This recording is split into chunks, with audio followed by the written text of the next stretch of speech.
So nanomaterials are, to take it easy, are very small materials. They're in fact about 1 million times smaller than a millimeter. And they are in their everyday life, they occur in nature, and in our laboratories now we can grow them synthetically. Nanomaterials are a very vast category of materials, so they can occur in all different types of parts. They can be metals, they can be polymers, they can be ceramics, they can be powders, they can be a film. So nanomaterials is a very large class of material. It basically means these are materials which are small. It doesn't tell you what kind of materials they are. Nanomaterials have a certain number of benefits. Very often they can have different types of physical or chemical properties, and when these properties are better or more performed than what is existing, obviously there are the materials of choice.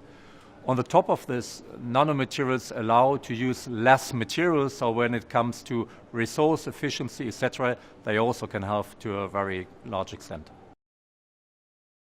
Nanomaterials are present in our everyday life in different types of forms. So for instance, they are present in the forms of nanoparticles, for instance in commercial products like a tire or like a cream. All of them have nanoparticles in them.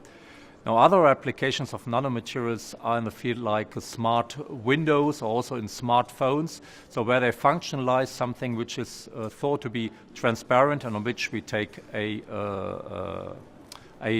function.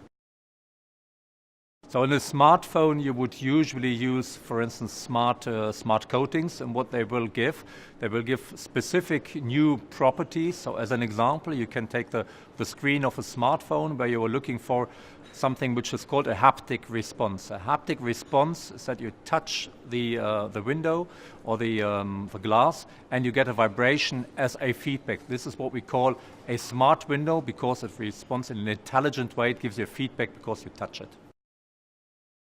Yes, so nanomaterials can be present in a number of different applications. When it comes to metallurgy, so for instance steel, nanomaterials can help improving mechanical strength. They can also help improving, for instance, making composites lighter, which obviously in aerospace industry and for all types of airplanes can be of importance to reduce the energy consumption of airplanes.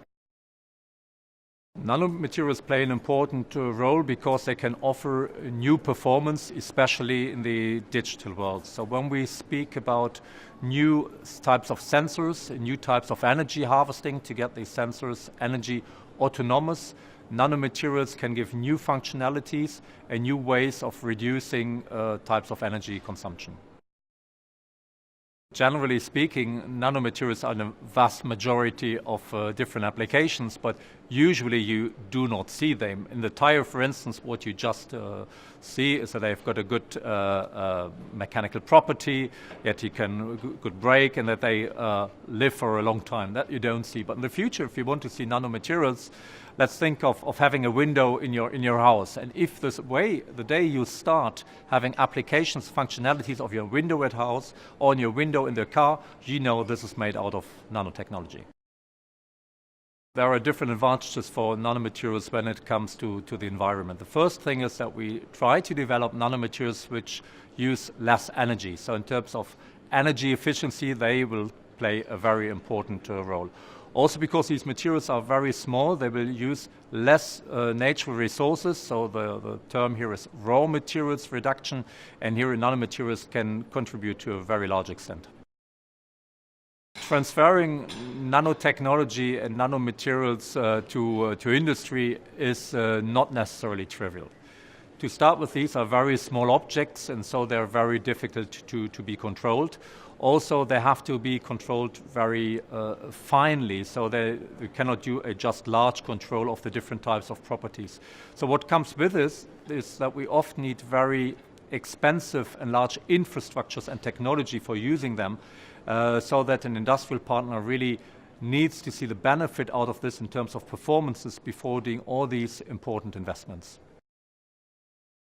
The exciting question really about materials as such, and nanomaterials specifically, are how can they participate to the digital world? What can they do? It is clear today that they can play a role in new types of sensors, in the Internet of Things, which is the connectivity of different types of sensors. They can certainly play a role in making them autonomous, so that they're energetically autonomous, but in a larger field it will be interesting to see what nanomaterials can play as a role in the future digital world. A second interesting topic is how nanomaterials interact with biology and with the human body. So to what extent can we inspire new materials from nature, and how can we translate this in nanomaterials? Also, how is the interaction of nanomaterials with the human body? To what extent can we go forward with the field of nanomedicine? So I've much appreciated the Materials Summit. It was really a great moment. I think the speakers have been excellent, and I know from my own experience is once you've got a panel, it is not always easy to get it run, and here I saw the great quality of the journalists who make this panel lively, and also to have the public participant, which is not always straightforward. So I thoroughly enjoyed really the Materials Summit.